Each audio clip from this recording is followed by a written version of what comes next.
Hello student, कक्षा 10 हम पढ़ रहे थे मुद्रा और वित्त संस्थान। आज इसमें हम पढ़ेंगे निवेश, बचत या साख। निवेश, बचत या साख। निवेश को हम देख सकते हैं कि किसी भी जगह हम उत्पादन का आधार यदि बढ़ा सकें, स्टॉक का आधार हम यदि बढ़ा सकते हैं तो वो क्या कहलाएगा? निवेश कहलाएगा। इसे अंग्रेजी में इन्वेस्टमेंट भी कहते हैं। अंग्रेजी में इसे इन्वेस्टमेंट भी कहते हैं। वास्तव में अगर देखा जाए तो ये फ्यूचर को देखकर होता है। ये क्या होता है? फ्यूचर में लाभ कमाने के लिए होता है। और ये जैसे आज हमने किसी चीज में निवेश कर दिया, फॉर एग्जाम्पल के तौर पर आज हमने गेहूं खरीदा और हमारी कैपेसिटी है केवल 10 क्विंटल या 100 केजी गेहूं खरीदने की कैपेसिटी है, लेकिन हम एक निवेशकर्ता भी हैं। हमने ये 100 की जगह कितना खरीद लिया? 1000 किलो गेहूं खरीद लिया। अब ये जो हमने 900 केजी एक्स्ट्रा खरीदा है, ये हमारा क्या कहलाएगा? निवेश कहलाएगा। कुल मिला के साधारण शब्दों में ये है कि हमारे उत्पादन का आधार बढ़ा दे या हमारे स्टॉक का आधार यदि बढ़ा दे तो वो क्या कहलाता है? सीधे शब्दों में निवेश कहलाता है। अभी हम चाइना की बात करें तो चाइना एक बहुत सुसज्जित निवेश करता है और वो विनिवेश भी करता है। निवेश से भी वो पैसा कमाता है। एक एग्जाम्पल के तौर पर हम देखें तो दुनिया में 3 प्रकार के देश होते हैं। निवेश को समझने के लिए हम ये एग्जाम्पल समझते हैं। दुनिया में 3 प्रकार के देश हैं। पहले वे देश जो विकसित हो चुके हैं। वे देश जो क्या है? विकसित हो चुके हैं। इनका उद्देश्य एकमात्र क्या है? लाभ कमाना। केवल क्या है? लाभ कमाना। दूसरे हैं विकासशील। दूसरी कैटेगरी में जो देश आते हैं वो कौन से आते हैं? विकासशील। इनका लक्ष्य क्या है? विकसित होना। और तीसरे हैं बेहद पिछड़े देश। कौन से देश हैं? पिछड़े देश।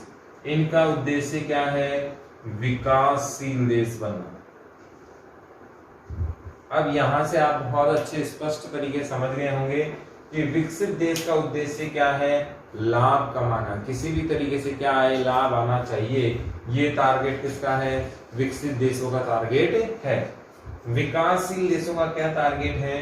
कि वो विकसित हो जाए इनके बराबर। विकसित देश कौन से होते हैं? ऐसे देश जो बाहरी धरातल पर डिपेंड नहीं रहते, अपने आंतरिक सोर्स यानी कि सीमाओं के अंदर उन्हें किसी चीज की कोई जरूरत नहीं है, वो इंडिपेंडेंट है और उन्हें किसी बाहरी देश की इतनी जबरदस्त आवश्यकता नहीं होती, या यूं कहें वो सेल्फ डिपेंड होते हैं। जो मूलभूत चीजें होती हैं उनको लेकर। मूलभूत चीजों में क्या क्या आता है? खाना आता है, शिक्षा आता है, स्वास्थ्य आता है, रोजगार आता है। और इन सब चीजों में ये देश विकसित होते हैं। जैसे चाइना है, अमेरिका है। आपने कभी सुना कि अमेरिका के लोग हमारे यहाँ पढ़ने आते हैं? कभी नहीं। ऑस्ट्रेलिया, फ्रांस, ब्रिटेन ये स्टडी के लिए नहीं आते। हाँ, रिसर्च के लिए आ सकते हैं, समाज की जानकारी के लिए आ सकते हैं, कोई विशिष्ट स्टडी के लिए आ सकते हैं, बाकी एजुकेशन के लिए नहीं आएंगे क्योंकि उनका सेटअप हमसे ज्यादा अच्छा है। तो विकसित देशों का एकमात्र उद्देश्य क्या होता है? लाभ कमाना, क्योंकि वो इंडिपेंडेंट तो पहले ही हो चुके हैं। विकासशील देश कौन से होते हैं? वो विकसित होना चाहते हैं, अपने सोर्स पर इतने डिपेंड होना चाहते हैं कि उन्हें बाहरी कोई सहायता ना लेनी पड़े। इसीलिए विकासशील देशों का फोकस होता है कि ज्यादा से ज्यादा वो विकसित देश के करीब पहुंचे या विकसित बन जाए, ताकि वो भी फिर क्या कमा सकें? लाभ कमा सकें। विकासशील देशों का एकमात्र एजेंडा होता है ज्यादा से ज्यादा उत्पादन और ज्यादा से ज्यादा विकास किया जाए। इसीलिए वो क्या करते हैं? दूसरे देशों से निवेश प्राप्त करने की कोशिश करते हैं। क्या करते हैं? निवेश प्राप्त करने की कोशिश करते हैं। ये निवेश अंग्रेजी में भाषा में कहलाता है FDI, और इसे हम कहते हैं अंग्रेजी में फॉरेन डायरेक्ट इन्वेस्टमेंट। क्या कहलाता है? Foreign direct investment. और इसे हम हिंदी में कहते हैं प्रत्यक्ष विदेशी निवेश, प्रत्यक्ष विदेशी निवेश। अब यहां से आपको थोड़ा सा और क्लियर हो जाएगा कि विकासशील देश क्या बनना चाह रहे हैं, विकसित बनना चाह रहे हैं, और इनके पास वो कैपेसिटी नहीं है, वो संसाधन नहीं है, वो मात्रा नहीं है धन की जिससे ये उद्योग लगा सकें, चला सकें, अपने सोर्सेज इनके पास कम हैं। इसीलिए क्या चाहते हैं कि विदेशी लोग हमारे यहाँ पैसा लगाएं, विदेशी लोग टेक्नोलॉजी लेके आए, विदेशी लोग उत्पादन करें, इंडस्ट्रीज लगाएं और वो डेवलपमेंट हमें लाभ पहुंचाए। इसीलिए ये विदेशी निवेश को आकर्षित करते हैं, विदेशी पैसे को आकर्षित करते हैं, इन्वेस्टमेंट को आकर्षित करते हैं, किसके जरिए, एफडीआई के रूलों को सॉफ्ट बनाकर, प्रत्यक्ष विदेशी निवेश के आधार पर। अब विकासशील किसकी तरफ जाना चाह रहे हैं, विकसित की तरफ। फिर विकसित ये हो जाएंगे, पिछड़े हुए देश किसकी तरफ जा रहे हैं, विकासशील बनने की तरफ जा रहे हैं। और इनका स्थिति इतनी ज्यादा खराब है, सीरिया है, अपने लाओस है, सीरिया है, तालिबान है, अफगानिस्तान के कुछ क्षेत्र हैं, पाकिस्तान के कुछ क्षेत्र हैं, पीओके जैसे हालात हो रहे हैं जो अभी पाकिस्तान के कब्जे में है, या वो कंट्री जो खाड़ी देश को झेल रहे हैं, सोमालिया, एक जगह का नाम है सोमालिया। ऐसी खबरें आई थी कि यहाँ भूख से लोग बाग मर रहे हैं। वर्तमान में ऐसी स्थिति होना बेहद निराशाजनक है। आपने देखा होगा वेस्ट इंडीज में तुत्सी जनजाति, वेस्ट इंडीज की हम बात करें तो यहाँ पर एक जनजाति है तुत्सी जनजाति, जिसके 5 लाख लोगों को मार दिया गया था। आप सोच सकते हैं कितना बड़ा नरसंहार है। तो इनके आपसी संबंध ही अच्छे नहीं है, तो निवेश के बारे में यहाँ सोचना बहुत टेढ़ा काम है। मैं ये मान रहा हूँ कि आप बहुत अच्छे से निवेश समझ चुके हैं। निवेश से हमारा आधार बढ़ेगा, उत्पादन के साधन बढ़ेंगे, हमारा स्टॉक बढ़ेगा और वहां से हमें क्या मिलेगा, लाभ मिलेगा। और इसी के लिए क्या किया जाता है, निवेश किया जाता है। अभी विकसित राष्ट्रों की एक नई पॉलिसी भी निकल कर आई है। चाइना जैसे देश क्या कर रहे हैं, किसी देश में लाभ के लिए पैसा लगा दिया, जैसे यहाँ पर 10 रुपए लगाए पाकिस्तान में, और इस 10 रुपए से 12 रुपए उन्होंने कमाए, यानी कि 2 रुपए का प्रॉफिट हुआ। फिर 2 रुपए भी वापस यहीं लगा देते हैं या किसी और जगह लगा देते हैं, यानी कि लाभ से भी क्या कमाने लग गए हैं, लाभ कमाने लग गए हैं। यानी कि चक्रवर्ती ब्याज जिस तरीके से आता है उसी प्रकार से ये विनिवेश कर रहे हैं, री इन्वेस्टमेंट भी ये करने लग गए हैं। तो निवेश यहाँ पर ये परिभाषा इसकी होती है। अर्थशास्त्र में सिर्फ इतना सा है कि हमारा स्टॉक्स और सक्सेस रेशियो यदि डेवलप हो रहा है तो क्या कहलाता है, निवेश कहलाता है। उत्पादन का आधार बढ़ रहा है तो क्या कहलाता है, निवेश कहलाता है। और ये निवेश किसके लिए किया जाता है, भविष्य में लाभ के लिए किया जाता है। आज वर्तमान युग में राजनीति में अगर निवेश की बात करें तो ये वर्चस्व बढ़ाने के लिए किया जाता है। जैसे एक एग्जांपल, इसको अर्थशास्त्र से हटकर हम बात करें तो चाइना अपने पड़ोसी तथा पाकिस्तान को क्या दे रहा है, एक प्रकार का निवेश कर रहा है। और वो निवेश इतनी बड़ी मात्रा में कि पाकिस्तान 7 जन्म में भी लौटा नहीं सकता। ऐसे में चाइना की हर बात किसको माननी पड़ेगी,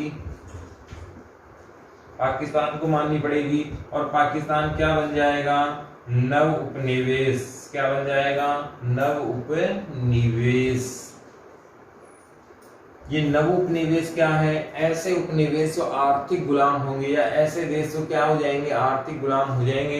इसे किसकी संज्ञा दी गई है, नव उपनिवेशवाद की संज्ञा दी गई है। तो ये निवेश एक प्रकार से राजनीतिक दृष्टि से देखें तो वर्तमान में गुलाम बनाने का सबसे अच्छा एजेंडा बन चुका है। अब हम देखते हैं बचत और साख।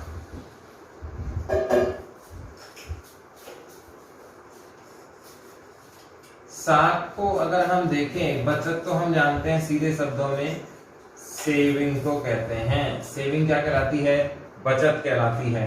साख क्या है, साख को हम देसी भाषा में रेपो भी कह सकते हैं, लेकिन इसका सही अर्थ ये यहाँ पर नहीं है। साख के आधार पर हमें क्या मिलता है, ऋण मिलता है या क्या मिलता है, लोन मिलता है। और ये लोन ही हमें क्या कहलाता है, साख कहलाता है। आपकी साख कैसी है, आपका सिविल कैसा है, आपका सिविल स्कोर कैसा है, उसी मात्रा में आपको क्या मिलेगा, लोन मिलेगा। तो जो लोन आपको मिल रहा है वो क्या कहलाता है, साख कहलाता है। बैंक की नजर में आपका स्कोर कैसा है या बैंक की नजर में आपका जो क्रेडिट है वो कैसा है, ये तय करेगा कि आपकी साख कैसी है। साख को हम और डिफाइन करें तो एक दो एग्जाम्पल आपको एग्जाम में किताब में देखने को मिलेंगे कि एक किसान का बेटा जिसकी स्थिति बहुत अच्छी नहीं है, कुछ व्यापार अच्छा जानता है, नॉलेज है मार्केट का, ज्ञान भी है, पढ़ा भी है, डिग्री भी है, लेकिन क्या नहीं है, उसके पास पैसा नहीं है, मुद्रा नहीं है। और इस पैसे मुद्रा को कहां से प्राप्त करता है, बैंक से प्राप्त करता है। किसके माध्यम से, लोन के माध्यम से। और यही क्या कहलाती है, साख कहलाती है। अब इसको और वाइड करें, साख का मतलब सिर्फ इतना सा है कि आपकी जो वैल्यू है मार्केट के अंदर, फाइनेंशियली जो वैल्यू है वो क्या कहलाती है, साख कहलाती है। अब ये तय कैसे होता है, या यूं कहें कि किसी भी व्यक्ति की साख किस प्रकार से तय होती है बैंकों की नजर में, आपने कितना लोन लिया, कितना चुकाया, कैसे चुकाया, यही आपका क्या होता है, साख का सिस्टम होता है। बैंक क्या करता है कि आपने कोई प्रॉपर्टी रखी या प्रॉपर्टी के पेपर रखे, उसकी निश्चित मात्रा में आपकी वो वैल्यू काउंट करता है, उसे हम क्या कहते हैं, साख कहते हैं। कि किस कंपनी की क्या वैल्यू है, किस मात्रा में वैल्यू है, उसे ही हम क्या कहेंगे, साख कहेंगे। सीधे शब्दों में साख का मतलब ये है कि आपको कितना लोन मिल सकता है, वही आपकी क्या कहलाएगी, साख कहलाती है। इसमें साख को आगे देखें तो इसको सिंपलीफाई किया जा सकता है कि भविष्य में भुगतान का वादा, भविष्य में भुगतान के वादे से प्राप्त ऋण क्या कहलाता है, साख कहलाता है। अब इसको अपन ऐसे भी देख सकते हैं कि हम भविष्य में कितना पेमेंट चुका सकते हैं, या हमारी कैपेसिटी कितनी ज्यादा है चुकाने की, या हमारे पास एक रिकवरी करने का ऑप्शन क्या रहेगा बैंक का, या बैंक हमें कितनी वैल्यू में आकलन करता है। कोई भी बैंक किसी भी प्रकार का लोन देने से पहले कंज्यूमर का, कस्टमर की क्या चेक करता है, साख चेक करता है। उसकी जो लोन की कैपेसिटी है, ऋण देने की कैपेसिटी है, वो क्या कहलाती है, साख कहलाती है। भविष्य में वो कितना भुगतान कर सकता है या कितने भुगतान का वादा वो कर सकता है, उतना ही उसे लोन दे दिया जाता है, और ये क्या कहलाता है, एक प्रकार से साख कहलाता है। सीधे शब्दों में ये कहें कि आपकी फाइनेंशियल कैपेसिटी क्या है बैंक की नजर में, मार्केट की नजर में, वही आपकी क्या कहलाएगी, साख कहलाएगी। और प्रत्येक बैंक अपने हिसाब से अलग अलग काउंटिंग वो रखता है कि पेमेंट क्या होनी चाहिए, कितनी पेमेंट का डिडक्शन होना चाहिए, ईएमआई परसेंटेज क्या है, और कितने मात्रा में वो लोन चुका पाएगा, कौन सी एज में लोन ले रहा है, कौन सी एज में एंड होगा, कितना उसका ईएमआई हो सकता है, कैपेसिटी उसकी क्या है, प्रॉपर्टी का वैल्यूएशन क्या है, ये सारी चीजें का आधार पर क्या करता है, डिपेंड करता है।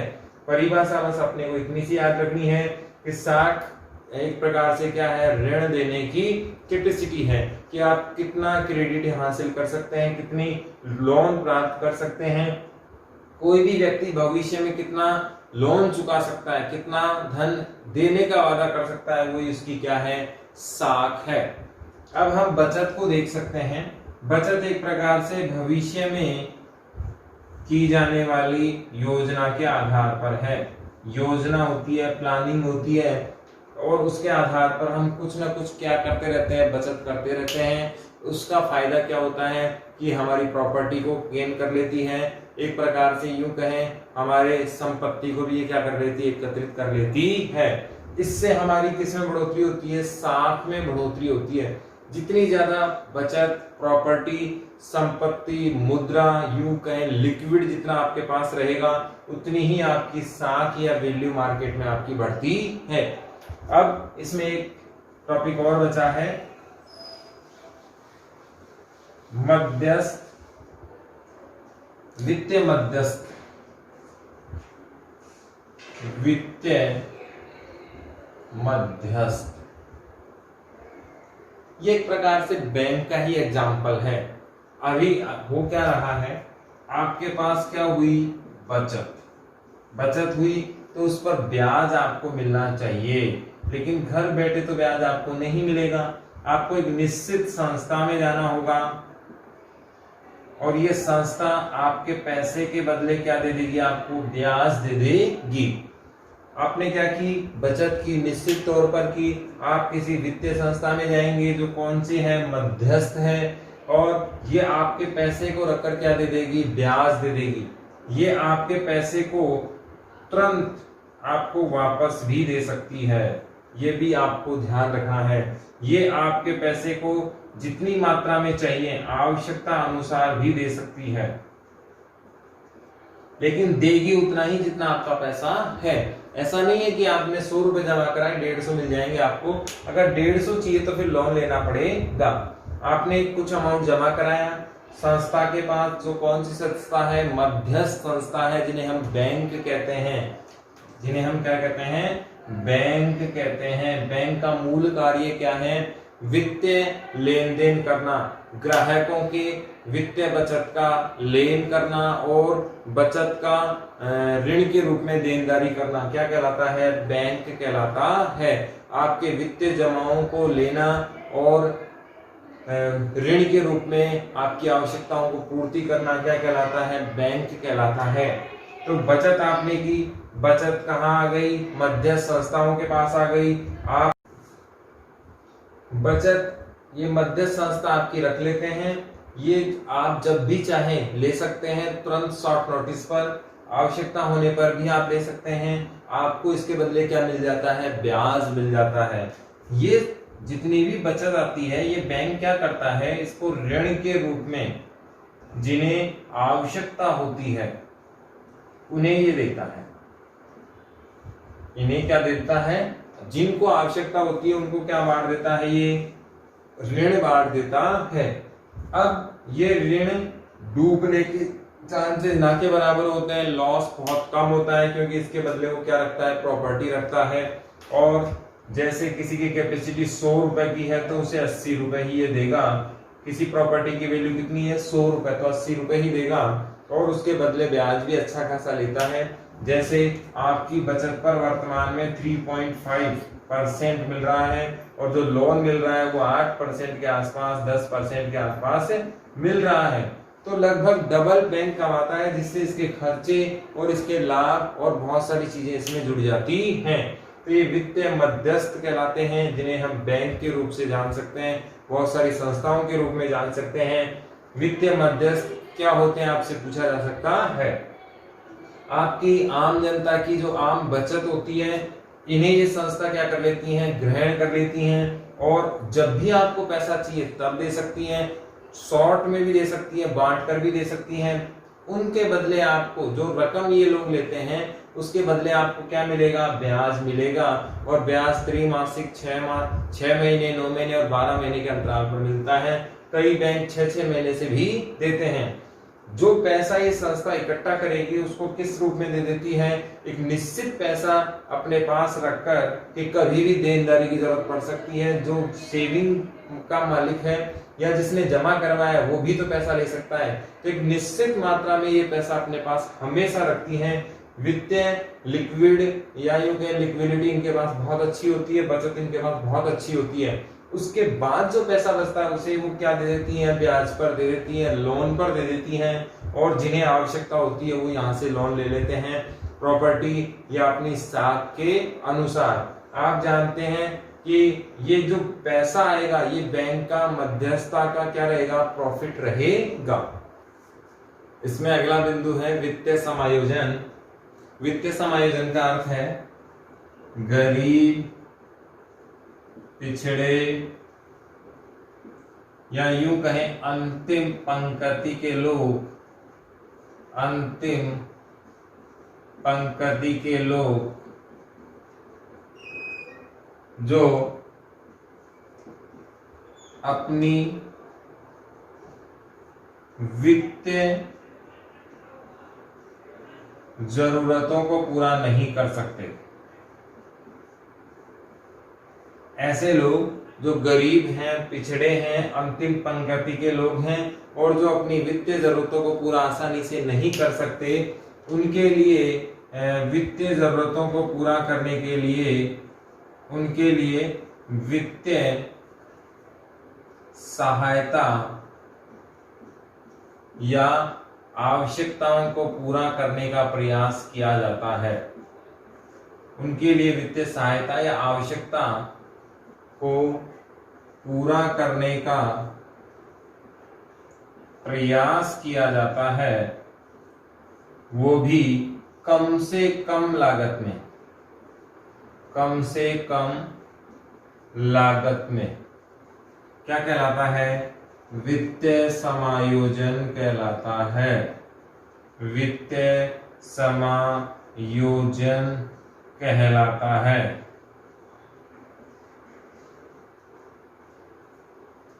वित्तीय समायोजन किसे कहते हैं?